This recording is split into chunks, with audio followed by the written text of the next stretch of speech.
for the 1837 battle. See Battle of Galveston Harbor. The Battle of Galveston Harbor was a naval engagement between forces from the Union Navy and the Confederate States of America in the American Civil War. It was fought on October 4, 1862. The Union had been trying to blockade the city of Galveston, Texas for over a year, but it was still in Confederate hands. After an exchange of fire, Commander William B. Renshaw of the cutter Harriet Lane agreed a truce while the Confederates evacuated the city. It would later be retaken in the Second Battle of Galveston. The United States Navy began a blockade of Galveston Harbor in July 1861, but the town remained in Confederate hands for the next 14 months. At 6 a.m. on October 4, 1862, Commander William B. Renshaw, commanding the blockading ships in the Galveston Bay Area, sent USRC Harriet Lane into the harbor flying a flag of truce.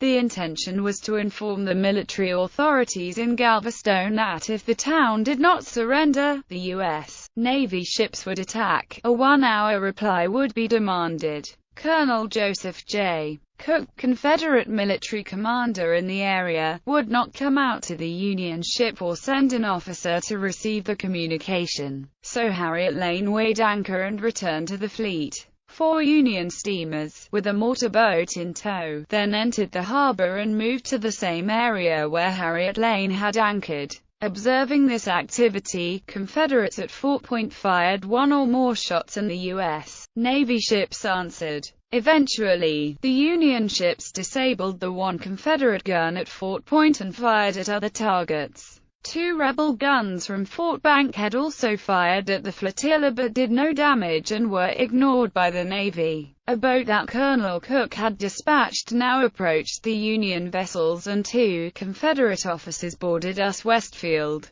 Renshaw demanded an unconditional surrender of Galveston or he would begin bombarding the town again. Cook refused Renshaw's terms, and conveyed to Renshaw that upon him rested the responsibility of destroying the town and killing women, children, and immigrants. Renshaw threatened to resume the shelling and made preparations for towing the motorboat into position. One of the Confederate officers then asked if he could be granted time to talk with Colonel Cook again. This officer, a major, negotiated with Renshaw for a 4-day truce to evacuate the women, children, and aliens from the city. Cook approved the truce, and agreed that if Renshaw would not move troops closer to Galveston, Cook would not permit his men to come below the city. Aftermath. The agreement was finalized but never written down, which later caused problems. The Confederates did evacuate, taking all of their weapons, ammunition, supplies, and whatever they could carry with them. Renshaw did not think that the agreement allowed for all this but, in the end, did nothing, due to the lack of a written document. The fall of Galveston meant that one more important Confederate port was closed to commerce. But the port of Galveston was not shut down for long, as Confederate forces reoccupied the area. The Second Battle of Galveston in January 1863 resulted in a Confederate victory, and the port remained in Southern hands for much of the rest of the war.